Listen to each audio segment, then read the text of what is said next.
The boys are back in town. Boys are back in town. What's up, guys? What's happening? What We are here with another episode. Let's get it going. Song of the week, Weezy. Talk to the people. Man, I ain't got no song of the week this week. It's just I let you know my best of the week, but I ain't got a song of the week right now. Yeah. I'm pissed off. You pissed off. So what's a mad song? I'm pissed off. Yeah. Nah, I ain't that type of I ain't that type of pissed off. Yeah, you mad. You ready to fight. Yeah. I'm mad. I bet you won't push him. Yeah, Something like that. 3-6 Mafia. Yeah. That's a good one. Yeah, what you got, Coach? I got a Travis Scott featuring Drake Meltdown. Tea time. Mm-hmm. Cameraman, tea time. Mm-hmm. Tea time. Yeah. Mm-hmm. Mine is Lil Yachty's A Cold Sunday. You know, great music. Yachty, underrated bars on there. So shout out to Lil Yachty. A Cold Sunday. Shout out to Jeff. We'll get his next week. Shout out to you, Jeff. Yes, sir. You guys ready to get to it? Let's do it. Let's get Full Sport Press. Yeah. No layup line, no warm-ups, no nothing. We just walking right into the stadium, get into the game. Let's do it. When the beat on, then it's on. Wearing our right jerseys on the road, cause how we feel where we roam is our home. Leaving these other podcasts null and void. The show can't miss something like Tom Shepard and corduroys. Full Sport Press, you know them boys. Jay run the point, lock for 3, and me, I crash the boards. Weezy told you that it's paid for. Full Sport Press. greetings and salutations. I would like to welcome everybody back and some of you for the first time to the Full Sport Press Podcast, the premier sports podcast for the consummate sports fan. And this is your one-stop shop for all sports-related news and topics. I'm Jay Ho. It's your boy Weezy. What it do? It's your man, Coach Locke. Jeff is out on assignment. Shout out to you, Jeff. Yes, shout out to Jeff. Cameraman, how you doing, brother? Awesome. Whisper. Awesome. Yeah. Awesome. Yeah. It's all right. So awesome. Yeah. Glizzy. Shy Glizzy. That's my boy. Shout out to Shy Glizzy.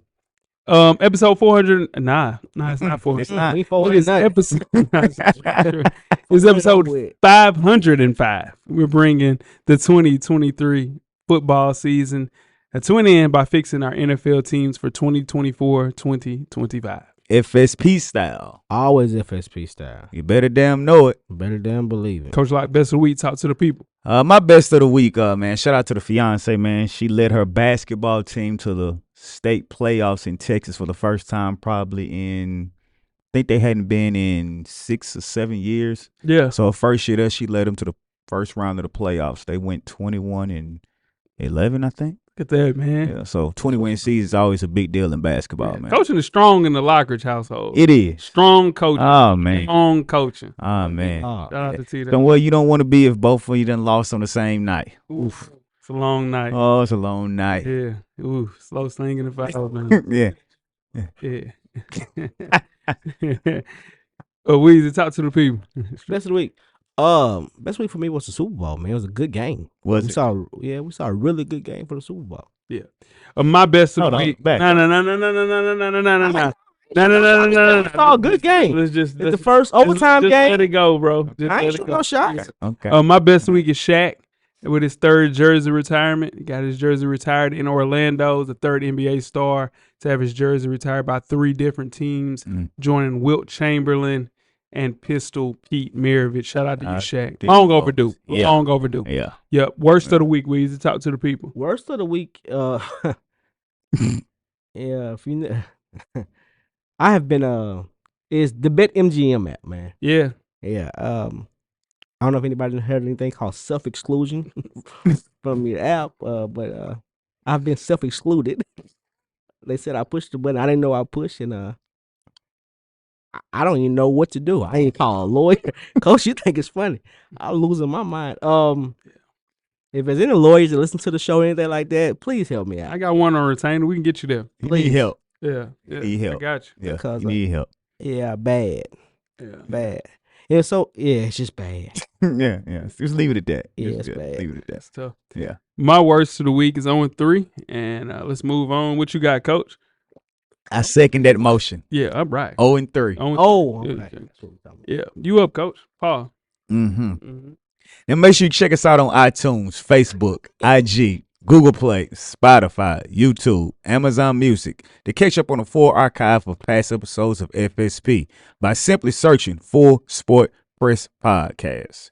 Now, before we get started with the first half, Weezy and J-Ho, Yes, sir. do we have a yellow box of Trios Award recipient for the listeners? The infamous Super Bowl streaker. Yeah. Shout out to the guys. The Super Bowl streaker is breaking his silence. Alex Gonzalez says the plan was to originally place a prop bet at a Vegas sports book, cameraman, plunking down cash on a fan running on the field during the Chiefs versus Niners game. The only issue when Gonzalez tried to place the bet, it no longer existed.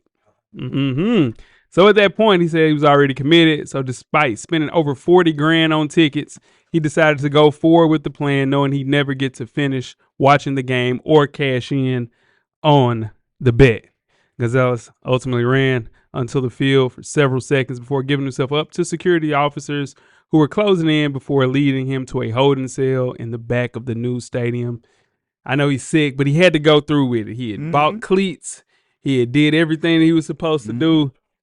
He fully committed. You got to go through with it. Might as well. Yeah. Now, this is what they're going to do. This is what's going to happen. If they keep this prop bet for the Super Bowl, that there will be a streaker.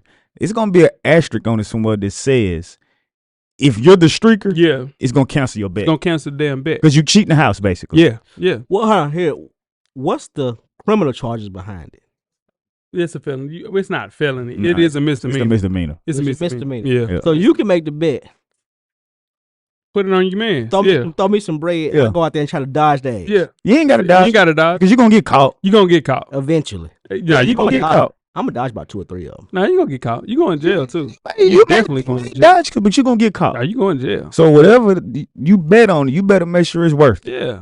He also revealed he used to work at Dunkin' Donuts, making $158 a week. Said he eventually took it into trading, day trading, starting with investments of $100 to $200. And since then, he's amassed a $50 million fortune and built a devoted community of followers and traders who rally behind him. So I don't believe it. yeah, He just having fun. He just having fun. And if you spend $42,000 to run out, You ain't tripping. no, you ain't tripping. You ain't tripping. What's the point of doing it then? Because they got his ad name. It was on his body. They didn't show it. They but didn't show it on TV. They can't show it on That's what TV I'm because saying. that gives motive That's for what I'm people to saying. do it. But people that saw it there, and on top of that, now he's getting interviewed by TMZ, Page 6, everything. It just bringing more attention to him and his trading. So I guess. yeah, I think he up probably.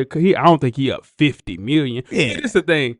You can be up 50 million. That means he's made 50 million day trade. You know what I'm saying? Yeah. Okay. So. So he could have lost 49.5 million. Exactly. Okay. Yeah. All right. But here's the thing too. The reason that he gets his yellow box is because he told too many people before he actually did the actual. Keep your mouth quiet, dog. Man, just hey. Keep your come mouth on, quiet. man. Just be Snitches quiet. get stitches, dog. Just you know, Just move go- in silence, dog. Man, Move in like silence. lasagna. Like cheese and lasagna. Yeah, that's it. Full Sport Press.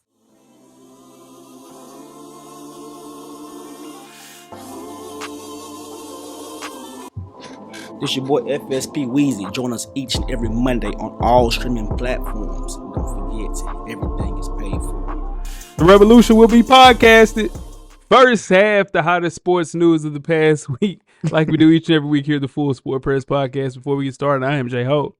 It's your boy Weezy. What it do? It's your man, Coach Lock. Coach Lot, what can they find you on social media, my brother? Man, nothing has changed. It's Lock_the_great. That's THA. Get at me. Yeah. It was. Yeah, gotta work on that. It's a long week, bro. It's okay. It's all right. Jay, What's happening, brother? where can they find you on social media after your J-Ho. wonderful week you had? Thank you, brother. Well, it was an all right week. Every week is good, though, that we make it, though. There you go. To make it to another Friday. Mm. J Hope on Instagram and Twitter. Holler at me on Twitter. Let's have a full conversation. Let's get these predictions out. Still let me down. It's all good, though, dog. It's all They good. let me down. It's all good. I'm FSP_Weezy on IG. I'm at How Weezy on Twitter. Yeah. If you know anybody from Betty and GM on Twitter, holler at me. Yeah, you got to get that squared away. Let's kick the first half off with some NFL talk. The Chiefs won Super Bowl 58 on Sunday, 25-22 in overtime. They became the first team in 19 seasons to repeat as Super Bowl champions. Talk winners and losers, kicking off with the winners. Weezy, give me your first winner. Oh, my first winner is Steve Spagnuolo. the defensive coordinator from the Chiefs. Yep. Called blitzes at the right times. Mm. Put heavy pressure when he needed to. Brock Purdy handled the pressure pretty good. Yeah, too. man. He Yeah. played really well under Yeah, the pressure. he Yeah, he played did. Really good for a game manager. But yeah, Steve Spagnuolo's my first winner. Cool. My first winner, the Chief organization as a whole. Mm-hmm. They have put themselves in the room of dynasties now with that last Super Bowl win. They've been to 4 of the last 5 Super Bowls and won 3 of them. They put you in a whole nother category of teams. And like Jay mentioned, the first team to go back-to-back in 19 years. When you put yourself in that echelon and that category, it just completely changed your organization. Just like the Patriots now, what they are known for. They used to be the bottom of the barrel when people would see them. They wouldn't even worry about them. But now, even when you hear the Patriots of the season they've had, you still worry about them. Now the Chiefs have put themselves in that category of dynasties. Yep. I'm rolling with you, Coach. It's definitely the Chiefs. For a specific reason, I ain't gonna go in here and do no capping. The Chiefs O-line hasn't been called for a single holding penalty in all 3 Super Bowl wins. Not one. Not one offensive holding. Not one. And what makes this even crazier is that the Chiefs had more offensive holding calls this season than any other teams in the entire NFL. Not getting one holding call throughout the entire playoffs.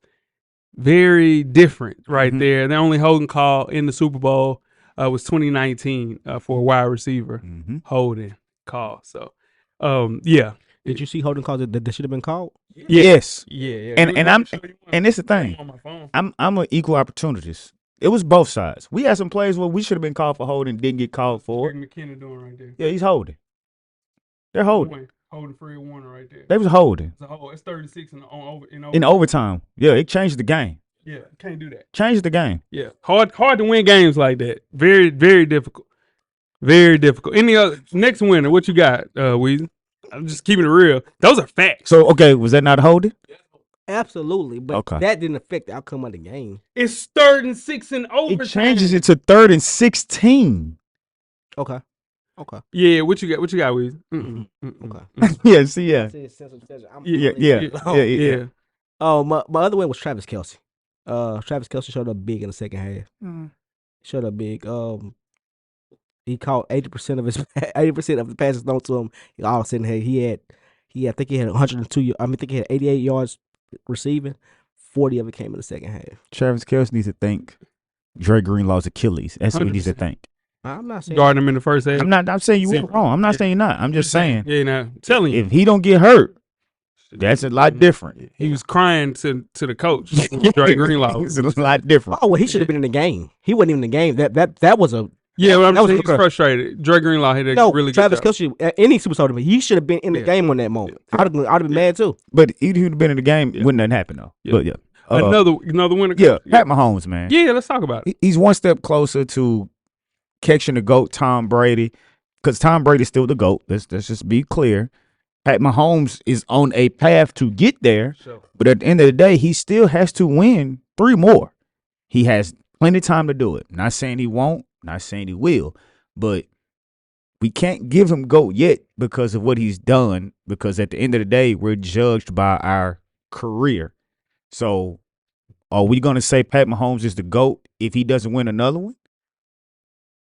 Don't know. Am I saying he's not going to win another one? Not saying that. But I'm just saying he is one step closer, though, to catching Tom Brady, because once again, in the crunch time, when it matters, he leads his team on a game-winning drive, a game-tying drive first, and then a game-winning drive. So Pat Mahomes is another winner. Yeah, that's what I said. In each of Kansas City's 3 Super Bowl victories, he's brought his team back from 10-point deficits. It's crazy. Scary part, he's only 28, right in his prime. Shout out to Pat Mahomes. You got another winner, Weezy? No, I'm good on winners. You got another winner? Pat Mahomes, but y'all good.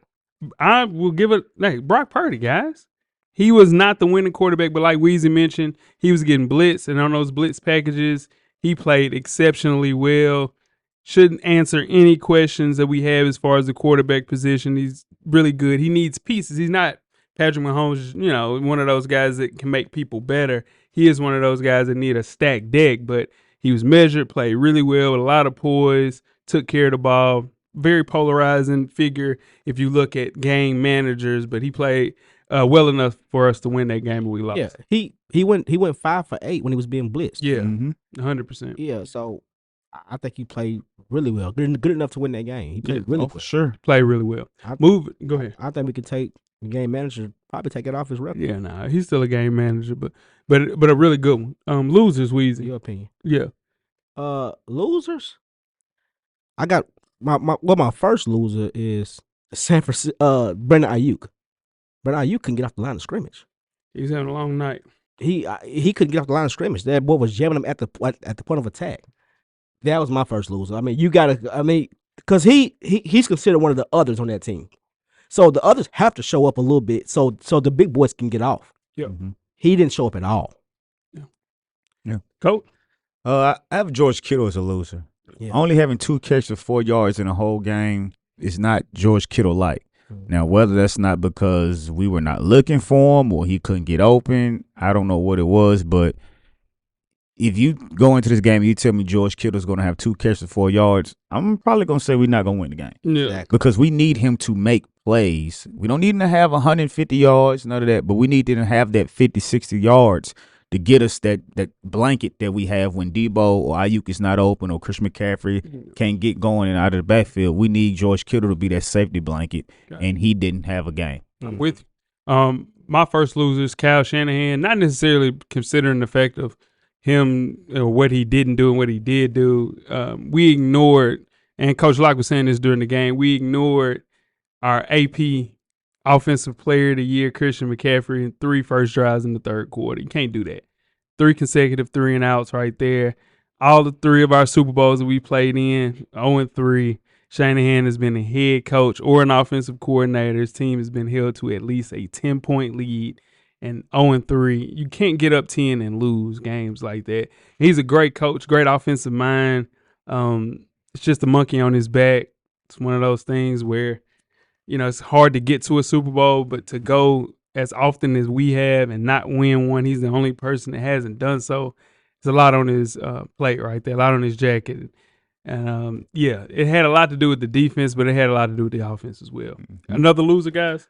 Kyle Shanahan was another loser I had for all the reasons you mentioned, and the one area that he didn't control that I think ultimately lost us the game was the special teams play where the ball hit the foot of one of the gunners going down the field, and we didn't recover because that was the only touchdown that the Kansas City Chiefs scored In the second half. until the second half when they went on the drive. Yeah. They hadn't scored. We were stopping them. So even though we weren't scoring points, we wouldn't allow them to score They points. wasn't scoring points It either. completely changed the game. Yeah. But like you mentioned, and I was screaming at the TV, give the ball to Christian McCaffrey. Yeah. Quit trying to throw the ball on first down on these drives. Because you give to Christian McCaffrey, even if he only gets 3 yards, now the defense has to play the guessing game of what you're going to do on second down. Yeah. You throw on first down They and don't blitz. get no yard. Yeah, they blitz. Now they know you're going to pretty much have to throw the ball. Yeah. Tough. Any other losers? Yeah, my loser is that was a sloppy game on both sides when it comes to turnovers. Both sides, man, they were turning the ball over way too many times for that type of a game. So the coaches had to make adjustments on the fly. Like that first drive, Chris McCaffrey was doing his thing. Y'all finna go score, Mhm. Score that. Yeah. and he fumbled the ball. That messed everything up. And then coming out of halftime, Patrick Mahomes was finna go score. He threw an interception. Mhm. It messes. It just I seen a lot of sloppy. That wasn't the best play game, but it was a good game towards Good the game. end. Yeah, for sure. Shout out to the Chiefs. They won that one. You got another loser? No, I don't. Oh, I have one more. Okay, go ahead. Our offensive line in overtime. Yeah. Offensive line. On third down, I don't know how you miss Chris Jones, of all people, on the line in that position. Yeah. If we just have him chip blocked, we score a touchdown. Because Juwan Jennings was wide open. The move he made got him over, and Purdy just didn't have enough time just to get it in the air to get it to him for us to score that touchdown. So I don't know how you don't block Chris Jones, of all people on that line. Yeah, I see him. Yep. So, speaking of the San Francisco 49ers, after just one season with the 49ers, the defensive coordinator Steve Wilks was relieved of his duties. The dismissal did not come entirely without warning, given that the 49ers experienced some growing pains on defense during the regular season after Willis took over for DeMeco Ryans and then struggled on that side of the ball during the NFC playoffs. So my question for you guys is, Was it fair or foul that Steve Wilks was relieved of his duties after 1 year with the 49ers? Weezy. Yeah, this caught me by total surprise. Y'all defense is top 5 defense in the league the entire year. I think he was the scapegoat. And his defense played good. His defense not play good in the Super Bowl? Until a couple plays. Maybe a couple plays that cost him the game. But what cost him the game was the Chris Jones. It wasn't the defense. The Chris Jones when he cost that sack in overtime. Yeah. But we've been saying the whole year, y'all defense is locked down. Yeah, because of the players and the schemes. You finish? Yeah. So you think? Yeah, no, I think this is the most overstated thing as far as him being the scapegoat. If they could have fired him week 6, they would have fired him week 6. He's been that bad. Like this man, if they would have won the Super Bowl, he would have got fired. Like it don't matter. It wasn't working. It wasn't going to work. He was absolutely. It's one of those things with Kyle Shanahan. He's so used to bringing in his guys, right? And for the last 4 defensive coordinators, offensive coordinators have all been in-house. The first time he goes outside of the 49ers tree, he brings in Steve Wilks, and this guy is one of those 2005 Tampa 2 secondary heavy defensive coordinators because he's a secondary coach. And here's the thing, we don't need secondary coaching. We are a defensive line up front 7 type of defense. So in turn, you have Fred Warner the first 7 games. That's why we lost 3 games in a row. Fred Warner's playing 30 yards back. He's not coverage. He's coming down. Dre Greenlaw is the guy that does covering. Like, why are you using Fred Warner like that? So in turn, it got so bad that they had to bring him down from the coaching booth to come all the way down and just to be there so they can know what and it took them forever to kind of figure out the system as far as how they sub in players. It's just, it was a bad like omen from the start. And he's a good guy. Like he's had some good runs, but there's no coincidence that he's been fired the last 5 times. He was a defensive coordinator as far as the Browns. He got fired there. In Mizzou, he got fired as a defensive coordinator. Panthers fired him for that situation that he was in right there. So in turn, before that, it was Arizona.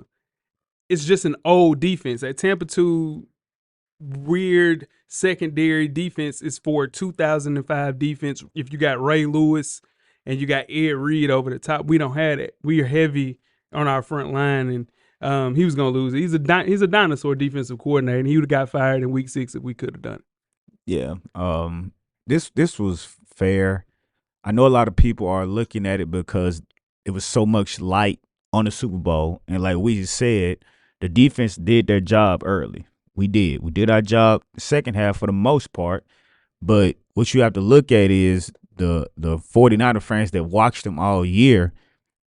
We used to be having the number 1 defense. Like in 2022, we were the league leader in total defense. This year, we ranked 8th in total defense with him at the helms. You go back and look at the playoffs. He made a call against Minnesota in the regular season when an all-out blitz when he shouldn't have done it. It cost us the game. Doing that 3-game skid was when that happened. But then if you go and look at the Detroit Lions game, the Green Bay game during the playoffs, 52 points combined and 318 yards rushing in those 2 games. That's not like a San Francisco defense. So a lot of light was shed on the Super Bowl, so it looks like they fired him because of what happened in the Super Bowl, and it wasn't just a Super Bowl. Nah. It was what was going on all throughout the year, and that's what happened with He that. was gonna get fired anyway. Yeah. Anything else? Shout out to Steve Wilks. Great season. Before we get started with halftime, let's talk some NBA. The Golden State Warriors made a run at acquiring Lakers superstar and Weezy's guy, LeBron James, who ultimately expressed his desire to remain in LA for at least now, just for the rest of the year. Even at this stage of their careers, LeBron and Steph Curry teaming up would have broken the internet. We would kick things off with Coach Locke. Is this something that could work out next year, Coach? No, I don't see it working out. I think it's a pipe dream. Yeah, it's not gonna happen. The Lakers are gonna make a move next year, and they're gonna have a superstar. Don't know who it's gonna be, but it's no way that they go through their trade deadline and they don't get a big splash, and then they don't get somebody next season. Now, if this would have happened, then we'd be talking about something totally different. Because now you're talking about one of the greatest players ever teamed up with the best shooter ever in Golden State, and they already don't have that great of a record. So that means they'll be more than likely get a good draft pick coming up. So then you talk about pairing those two guys with the pick that they're going to get. But since this didn't happen, I don't think it's nothing to talk about. You got how you feel about that playing with Steph? I don't want to see it happen just because LeBron done play with so many superstars. Yeah. So many superstars. So, I mean, so the barbershop talk and the gas station talk, it would have been, oh, man, he played with this player. He played with this player. And then you can't defend that because he did play with all those players. Already has. Yeah, so I wouldn't want to see that. And this would have been a big deal if the trade, like I said, the trade would have went through. If it didn't go through, I don't even know why we're talking about it. Yeah. I can dig it. Yeah. It's one of those things that if the Warriors would have to just give up Andrew Wiggins and Klay Thompson to make the salaries match up, then that would have been great. But they have no intentions of trading LeBron James. Like Coach mentioned, they're going to get Trae Young next year or Kyrie Irving and Donovan Mitchell, and they'll roll out with the two pieces of AD and whoever this point guard wing is for the Lakers for the foreseeable future. So it's hard for LeBron James not to accept $51 million, which will be his option to sign in for the end of the year. $51 million for one person 1 year is crazy. But listen, Clutch knows what they're doing. When there's smoke, there's fire. They put it out there. They didn't have to come. You know how many people have called and asked about Michael Jordan being traded. People have called and asked for Kevin Durant. It don't get out. So in turn, it gets out for a reason for the Lakers to be like, hey, you have 2 picks, 3 now, first-round picks. Make sure you get those guys in. Get rid of those first-round picks so we can bring in some guys. So it's just a negotiating tactic that Clutch does at a very high level, and they've been doing that for the foreseeable future for all of their superstars. It's kind of pushing the upper management to do what they're supposed to do. It's a negotiating piece. LeBron James is never going to play with Steph Curry, unfortunately. No. It's one of those things that's not going to happen. But what it does is like, oh, shit, like, all right, well, we got to make sure that we get LeBron happy, and AD's there too, and that's also a Clutch guy. So let's make sure these guys are happy for the foreseeable future. So Bron can make it easy, man. Don't take this $51 million. yeah, Like, you don't need the money, dog. you don't. You don't need the money at all. You could have already had a superstar had you not signed that contract to pay $50 and $51 million a year. Crazy. You don't need that, man. Especially with the production that you're giving. You're not playing defense, bro. Not playing any defense. You're not going Not a anybody. bit. You don't get back. You go up if you think you got fouled. When you're not, you completely stop. Talk to officials. The other team is playing 5-on-4. Yeah. Come on, man. Yeah. Don't do that. Yeah. I mean, but I get it. What the right thing for LeBron James to do, and which it sounds insane, but this is what Tom Brady did his last 2 years in New England. You opt out and you take the vet men.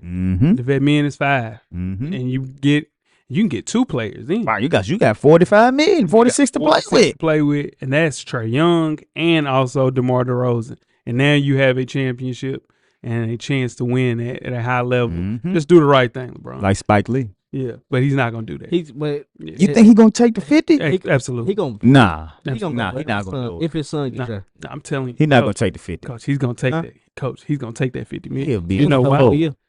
Yeah. His son going to the Now, draft. he'll be in the G League next year, though. Yeah. Yeah, he'll be Make like, sure you check us out on iTunes, Facebook, Instagram, Google Play, Spotify, Beyond Pod, YouTube, Amazon Music, and Amazon Music. Hey, if you got Amazon Prime, hell yes, there too. make sure you do all that, all right? And when these ads start showing, ads are free if you got Amazon Prime or Amazon Music. Make sure you check that out. All right, to get on the full archive of past episodes of FSP, just simply search Full Sport Press Podcast. Halftime. We are back with Jeff's NBA top 7 power rankings. Now, as we know, Jeff is out on assignment, but I'm going to take it and take over for him and use Jeff's notes on what he take it and take over. Paul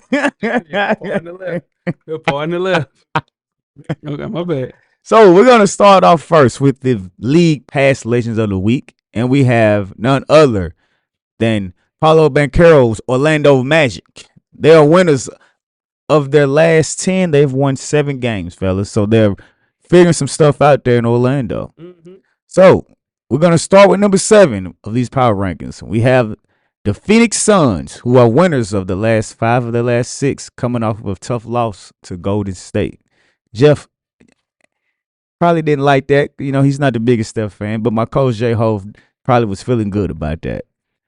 At number 6. Wait, yeah, Golden State is 7? Yeah. No, he had Phoenix at Phoenix 7. is 7. Oh, okay. Yeah, Phoenix at 7. Okay, go ahead. At 6, we have the New Orleans Pelicans. They've been flying below the radar, which is for the best, considering they've won 6 of their last 7, with a loss coming to the Lakers.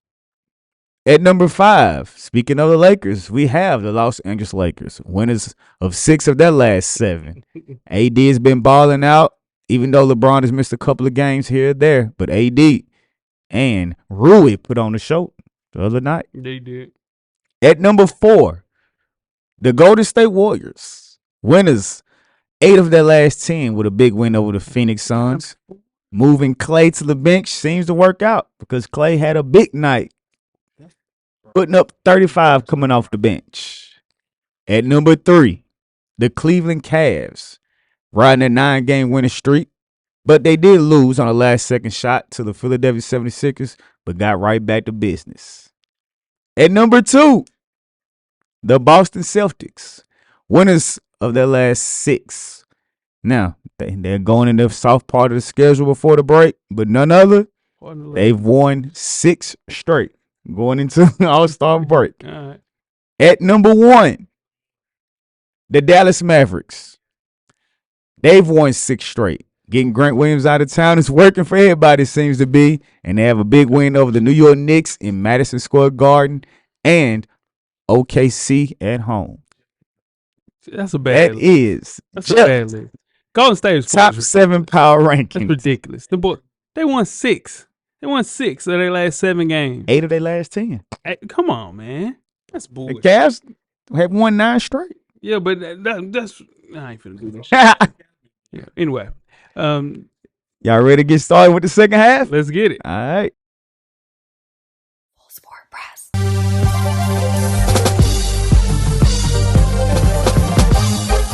J-Ho. Check us out each and every Monday. The Revolution will be podcasted. Revolution will be podcasted. Second half, we are here, losers of the Super Bowl, and we're here to fix our NFL teams for 2024, 2025. I am J-Ho.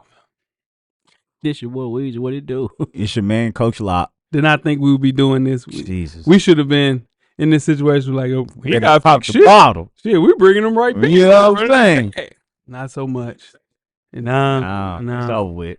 Now the Super Bowl 58 is in the books. NFL teams are preparing to shift their focus to the offseason as they aim to improve in 2024. Some squads will I gotta ask. God instead. damn it in the middle of that. I- bro. Why did you wait? Well, you could have waited. Go ahead. What you gotta ask? This should be very interesting. Go ahead. How was the shindig? Okay. Some squads will be looking to add the final pieces to make a Super Bowl run next season, I ain't never seen Coach. while others will be attempting to set themselves up for long-term success by either cleaning up their salary cap situation or swinging trades to acquire assets in the form of young talent and draft picks. Here's to you, every team that didn't make it to the playoffs this year. Was the food good? Yeah. Great. With free agency was good. weeks away and the draft weeks later, FSP is here to attack our NFL teams, including Jeff's. Each of the esteemed panel will come up with 3 major off-season fixes that each of our respective teams must make to compete in 2024. We will kick things off with the lowly Tennessee Titans. 3 major off-season fixes that the Tennessee Titans must make to improve and make it to the playoffs in 2024, 2025, $80 million in cap space, and the number 7 pick in the 2024 NFL draft. Weezy. First of all, we need a lot. We need a lot. But the first main thing we have to improve immediately is the offensive line. No question. Offensive line has to be changed. Fixed immediately. Skoronski's good. That's really about it.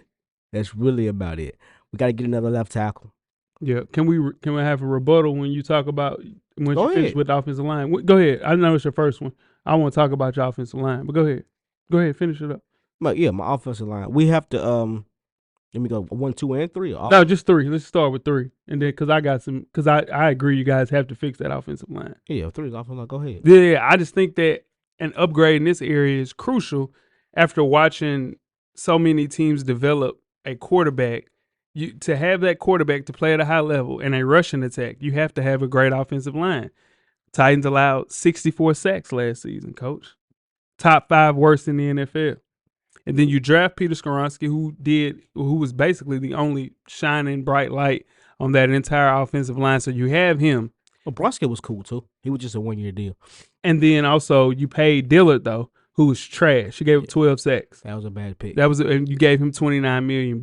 And the Titans were listed as the worst offensive line in the entire NFL last year. Jesus. Yeah, that's why I said fix it. Yeah, no, I agree. Yeah, no. Mhm. But it's been stated in a bunch of publications that this is the best offensive line draft Yeah, in the Steve. entire NFL history within the last 10 years. So, Steve, yeah. yeah. got Coach, you Joe got something to say about the offensive line? That was one of mine for sure. Because if you expect your young QB and Will Levis to be able to make strides and get better, you have to be able to keep him upright. Yeah. If he's continued to run for his life, or as soon as he snaps the ball, somebody's in his face, he's not going to be able to make those strides for you to think, okay, we find that franchise QB, and then you're going to be trying to go into the draft again the next year and say you need to get a quarterback. Yeah. Yeah.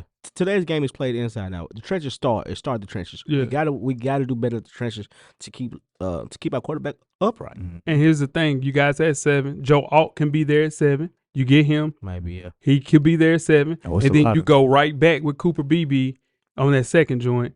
And that's 2 staples on your offensive line for the next 15 years. And you already got one, so now you got 3 good You ones. got 3 good ones. Yeah. Let's go home with that. We need the offensive line bad. Okay. All right. What's your next thing? Oh, my second thing, we need to get a free agent receiver. We need to spend some money and get a free agent, a big time receiver. We still got D Hop, which I don't know. He could get traded. I don't know what he's gonna do. He played great for what he's the best. He's the best receiver coming from free agents that we ever had. He actually played great. And 1,000 yards with that offensive line, with that quarterback changing between Tannehill and Will Levis. To get 1,000 yards from that is wonderful. But we need to address, get a free agent wide receiver. Now, why we got the money? Coach, what you say to that? Wide receiver Yeah. was my second Yeah. one. You need to get your wide receiver that could possibly be a number 1 wide receiver Mhm. because DeAndre Hopkins is good, but he's a little longer than 2. So you need to get you a wide receiver that could be a number 1 that you could build with Will Levis. So Yeah. they can go ahead and get that core going and get that capability going and playing together and growing together. So you have to find yourself a wide receiver that has the potential to be a number 1 wide receiver. I agree. And that's why you go and get Tennessee's own T. Higgins. You get him. He's Oak Ridge kid. He said he wants to come back to Tennessee. His offensive coordinator last year is now the head coach of the Tennessee Titans. He knows him inside and out. Pause. Pardon the left. That was crazy. But the writing on the wall, and everybody's saying that the Bengals are going to hit him with the franchise tag. So in turn, that means that the Titans can't offer him the $73 million that he wants, but they have a chance to match that.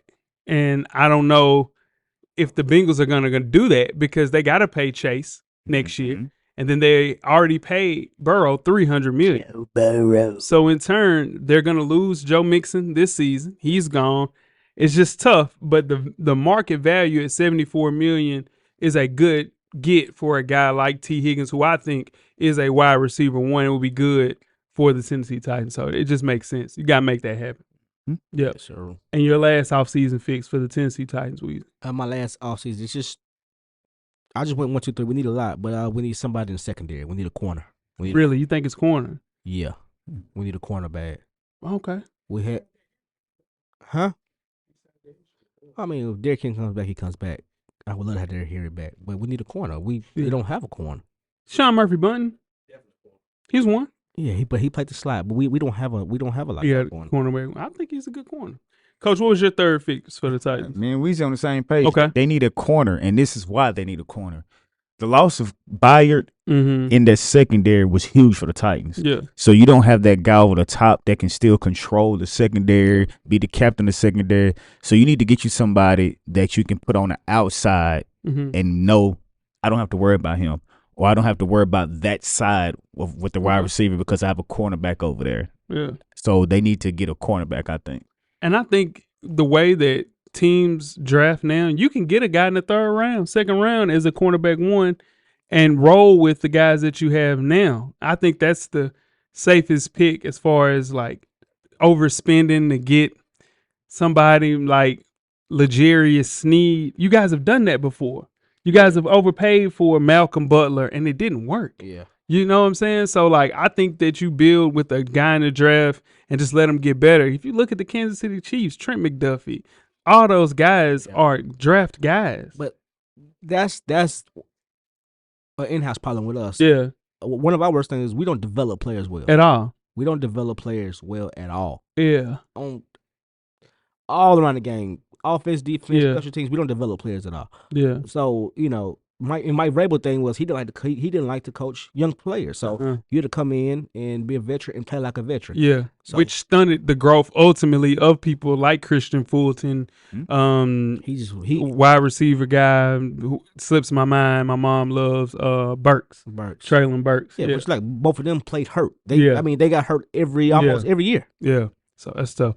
My last offseason fix for the Tennessee Titans, I was thinking that they're going to lose Derrick Henry. He's gone, right? So you have Tajay Sharp. They like Tajay. Yeah, they like Tajay Sharp. I think you get a complimentary back for Tajay Sharp, and I think the best complimentary back in the NFL is Tony Pollard. I think Tony Pollard, who's from Memphis, comes back to Tennessee and plays there as a solid 2 running back system, kind of similar to what they have in Detroit. Yeah, but Fast guy and a little guy. he does the same thing that Tajay Sharp. Tajay does. Sharp does. Yeah, If we gonna do a 2-back system like that, they're gonna call Derrick Henry back. they're not doing that. He's not coming back. Yeah, Tajay Spears. Yeah, yeah, Tajay Tajay Spears. Spears, Yeah, yeah. Tajay Spears. Yeah. He said come back on a 10-year deal. I mean, Yeah. 1 year, $10 million. Yeah. Tajay, They be a fool to I get think, that. you know, yeah. No, he's not. No. He did a franchise tag. Pollard did a franchise tag last year. Dallas. Didn't work. He knows, everybody in the NFL knows he's not a running back one. So in turn, he's going to be going home at a discounted price because he's not a running back one. He's just going to get money kind of similar to what Miles Sanders got when he went to Carolina. Yeah, no running back is gonna break the bank. Yeah. They ain't gonna let them break. I don't know what C-Mac did for running back. People gonna overspend, and I think the first person people gonna overspend for is Saquon Barkley. No, I'm saying No. No, It's a he's rookie. in the rookie deal. Yeah. All right, let's move on to the San Francisco 49ers. We have 3 major offseason fixes to get us back to Super Bowl 59. Coach, we will kick things off with you. What's the first thing we got to do? We need to re-sign John Feliciano. Damn. We signed him last offseason after stints through other teams, and he stepped in the right guard for the Spencer Buford, who was struggling, and it was an immediate upgrade for us on the offensive interior line. He was rated as the 5th highest graded offensive guard in the NFL, so we need to figure out a way to keep him so we can keep our offensive line. Okay. I will roll with that. I think we just need to bring in guys, period, at the offensive line. That is our number one priority need. We need to invest in the offensive line, especially when our best player is an aging star in Trent Williams at 35 years old.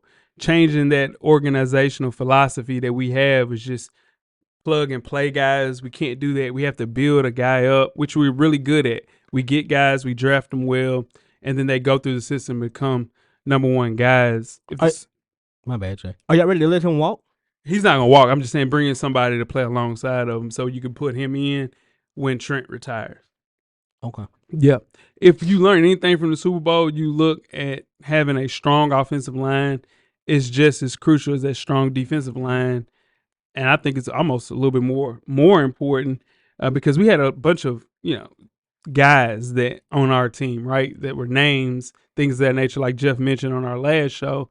But the Chiefs spent heavy on their offensive line, and we spent heavy on the defensive line. And and that's what Jeff was saying last week. So we just have weak interior offensive linemen. I think we have to address it, like Coach was mentioned. We did a great job on the defensive line on Patrick Mahomes, but Kansas City's offensive line didn't get called for one offensive hold. It's just crazy. That's insane. Weez, you got one fix for us? No. Yeah, I got a fix for y'all. Talk to me. Somehow, some way, y'all got to keep players healthy. It's true. Y'all got to keep some players healthy. I mean, I know football's a long season, tough season, so injuries happen. But I don't know if it, because you guys trade well. You guys trade well. You guys get the right place at the right time. Mm-hmm. Seem like you do it, and you have good coaches. You got to keep the players healthy. Yeah. Coach, what is our second pick for fixing the 49ers? My second was what you basically talked about, Okay. the offensive line. Okay, you went double offensive line. We need a right tackle. Yeah. Bad. And because that's the biggest weakness in our offensive line was the offensive right tackle, where Colton McKivitz allowed the most QB pressures, the second most hurries, and gave up 11 sacks in 2023. Yeah. So we need to get somebody that can be on that right tackle side. And like you mentioned earlier when we were talking about the Titans, this draft is rich in offensive tackle prospects. It is. They saying as many as 8 could be selected in the first round alone. Mm-hmm. So this is a perfect opportunity for us to get a right tackle to go along with Trent Williams on the left side. And if we can re-sign John Feliciano, that'll give us 3 good, strong linemen on the offensive line. So that was my second, the right tackle. And with those compensatory picks that we have 11 draft picks in 2024. So in turn, I think we need to prioritize the secondary. And we'll bring back Talanoa Hufanga, who is an all-pro guy, still in his prime. We need a cornerback one. And there are a bunch of cornerback ones in this draft. We had Logan Ryan playing cornerback one for us in the fucking Super Bowl. That's how injured we were, So can't attack and win games without a guy. Travarius Ward was built up and turned into a Pro Bowl all-pro guy. We need another guy. And I think with the way that we draft at such a high level, I think we could get 2 guys, one at strong safety, one at corner, to be a guy in that secondary because, man, we needed depth at cornerback and safety, and we just didn't have it. Mm-hmm. What you got, Weezy? Got another? Yeah, I think y'all could use. I don't know how much cap space y'all got, but y'all can use a wide receiver. Yeah. Y'all can use a wide receiver because here's the thing, Debo. I don't think he's great at stretching the field.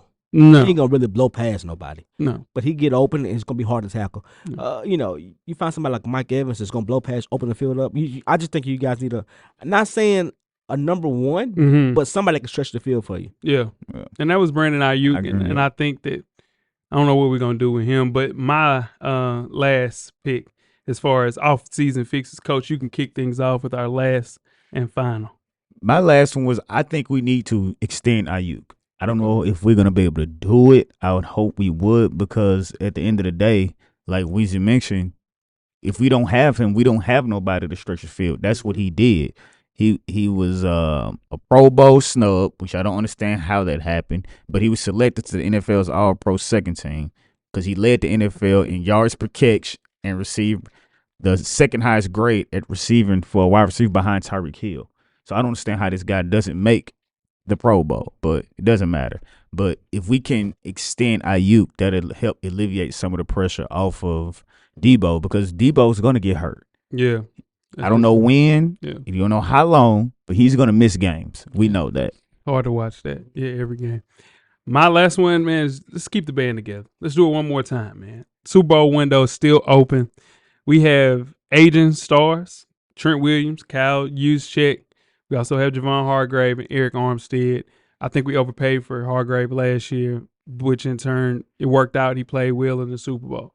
Then you got people in their prime, in Fred Warner, in George Kittle, in Debo, in Ayuk, Charvarius Ward, and C-Mac, of course. And then the premier young talent that we have on this team is all our draft guys in Nick Bosa, Dre Greenlaw, Aaron Banks, Talanoa Hufanga, Lenoir, and Jair Brown. And on top of that, we traded to get Chase Young, and he's a part of that premier young talent.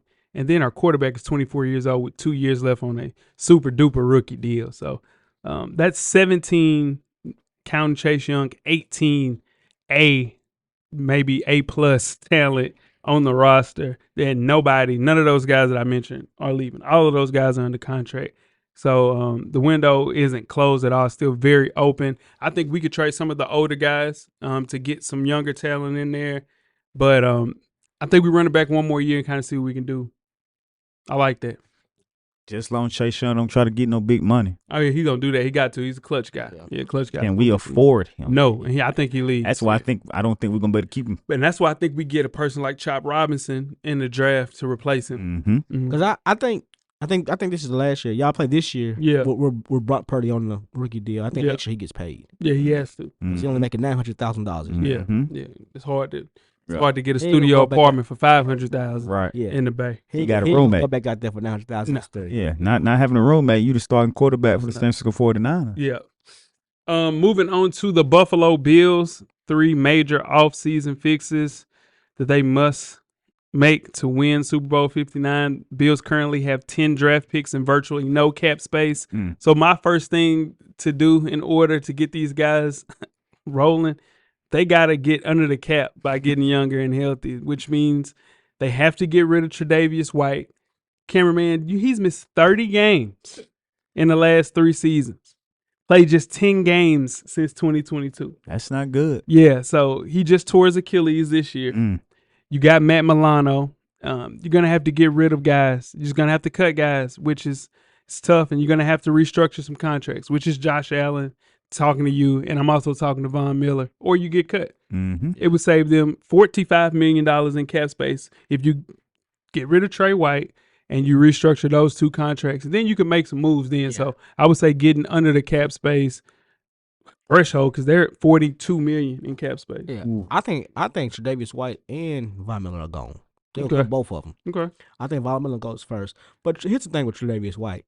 He's like, in high school, the sophomore, he cold. But then after junior and senior year, he gets hurt, and we just waiting. Yeah. We're just waiting to see what happens. Yeah. Oh, well, he just keep getting hurt. So yeah, and that's cool if your team win the Super Bowl contender. But your team been a Super Bowl contender, we need you to show up. Yeah.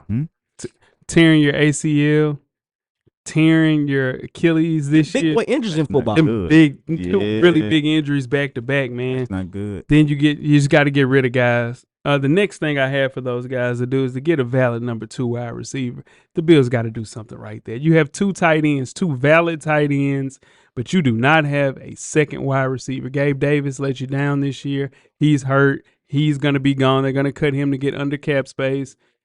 The depth behind Diggs is super lackluster. They got a tight end, though. Nah, that's why I said they got 2 tight ends. Yeah, so in turn, you need another wide receiver 1. So in turn, if you get under that cap space, you can offer a guy like Mike Evans, who I think will come there to be a wide receiver pseudo 1-2 for Josh Allen. Or you get a Mike Pittman Jr. You might can do that because he's an unrestricted free agent who they'll probably franchise tag in Indianapolis. So, or Marquise Brown, Hollywood Brown is there as well. So you get one of those guys. I think Mike Evans makes the most sense for Buffalo. And I think they got to find a way to do that. And if that means getting rid of Micah Hyde or getting rid of Trey White, you got to do that. Yeah. Diggs and Evans on the opposite side. That's all they need. Yeah, boy, that's tough. Yeah. And last but not least, as far as their final pick, and Jeff has been screaming this from the world, to get a running back. Yeah. They need a running back. But here's the thing, man. Entering the 2023 NFL season, the Bills hadn't had a 1,000-yard rusher since 2017, Shady McCoy. They had one in James Cook, 1,000 yards. He played really well the second half of the season. So I understand Jeff's complaint, like, hey, man, we need some guys at the running back position because you don't have, you seeing a team get a person like C. Mack and change the entire complexity of the team. You want your team to go and do that as well. I understand his frustrations, but James Cook is good. Yeah, and here's the thing about NFL and rushing. Only 10 receivers get over 1,000. I mean, only 10 running backs get over 1,000 yards these days. Yeah. The top 10 do. Yeah. And here's the thing with Buffalo. We screaming running back. Stop running the ball, Josh Allen. Just keep running the ball. Yeah. Get the ball to the running back. He got you 1,000. Yeah. You give it to him 20 more times, that's probably 1,300 yards. Yeah, you got to have 2 guys, though. You're not winning a game with one running back no more. It's hard to do. I understand that, but Josh Allen has to stop running the ball. Yeah, their second Like running back is Josh Allen. Yeah. And that's not good. That's not good for the longevity of that team. Yeah, because I guarantee you, if Josh Allen was Lamar Jackson, they'll say he's running too much. Yeah, 100%. But you don't hear them saying that. No. You know what I'm saying? That's true. So quit running the ball. And you can get good depth at that through the draft. I think they have 10 draft picks. So in turn, with 10 draft picks, there's some guys out there that you can get at the running back position that could come in and play at a high level behind James Cook because he's clearly the number one guy. I think you could go in and get some guys to kind of help that running back room, but their major priority is getting under the cap space, under that $42 million, and also wide receiver too. That would be good. I don't want them to get rid of Stephon Diggs. I think it makes sense for him to stay in Buffalo. Yeah. That is talk, but I just don't see him leaving there. It just doesn't make any sense. Yeah, because now you really don't have no wide You don't have no wide receivers in, you know? So Mike Evans, putting him opposite Mike Evans would be great for football. That'll be good. And good for Buffalo as a whole. I think he'll take a pay cut to go play some meaningful football. Mm-hmm. Yep. And that is it. Mm-hmm. We fixed all of our team. Fixed them. Fixed them. Get them right. Hopefully. Man, that's tough, man. Oh, boy. That's It's over. Good. football is over. Good. Football is over. Good. Yeah. Good. Yeah, man. Off season. Yep. The free agency opens up March 13th. So it's here. They start making not trades, but start releasing players within the next week or two. So it's gonna be some nasty cap casualties because this is the thing. We're talking about, hey man, you need to restructure. A lot of people were like, they asked Tyreek Hill, hey, restructure. Nah, I ain't restructure. All right, good. We got your ass up out of there. They traded his ass. Yeah. You know what I'm saying? But somebody like Tyreek Hill who just got his money, I wouldn't restructure either. Now, if you're Von Miller. Von Miller, who already got 2 big boy deals, he might restructure. I don't blame Tyreek Hill either. I ain't gonna lie. Yeah. If I'm Von Miller, I know that I ain't restructuring either. Yeah, it depends on where he is. I'm not restructuring. Now, he's fine in life. But what I'm saying is he's going to have to play for a 1-year prove-it deal because he's coming off a torn ACL. Yeah. So, in turn, but I bet you he'll restructure if he goes to Kansas City. No, it ain't no restructuring. He'll be on a brand new contract. Yeah, I'm just saying he'll go play for the league minimum in Kansas City.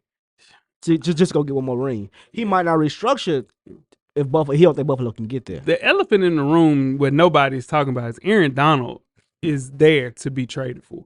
Who takes the chance to go get AD to help bolster their defensive line? Shit. Somebody got to do it. That's the elephant in the room. Aaron Donald will not play for the Rams next year. I think he will. Shit. And for what? I wouldn't be surprised he retired. Nah. He got to play one more year. If he goes somewhere crazy, like if Pittsburgh just don't have a quarterback. If they get a quarterback, if he goes to Dallas, watch out. If he come here play with he better not go to Dallas. He go to Dallas, and they afford him in Dallas. No, they can because they finna get rid of hella people in Dallas. Oh, because you got to look at 22 is coming off the books with Tony Pollard. I'm gonna tell you who's in trouble in Dallas. The cornerback. The cornerback that gets Javon Diggs? Yeah. No, he's not. That boy Deron Bland led the league picks this year. That means it's good. That's cool. Javon Diggs just signed a big boy deal. That's what I'm saying. He's fine. Okay. He's coming off of ACL too? Nah, he's fine. He'll be fine. And that is episode 505. We fixed our NFL teams. Let's know what we did right. Let's know what we did wrong. Tweet us the questions throughout the week at Full Sport Press. Don't forget to comment, give us a thumbs up on the YouTube page, on the iTunes page. Please rate and subscribe. But more importantly, don't forget to tell a friend. To tell a friend. Weezy. Everything paid for, big baby. Coach. Get a drummer song. Cameraman, The Revolution will be podcasted. We are out. Thank you for listening to the Full Sport Press podcast. To catch up on previous episodes, please check out the YouTube page and wherever you find your favorite podcast. Don't forget, tell a friend to tell a friend. The Revolution will be podcasted.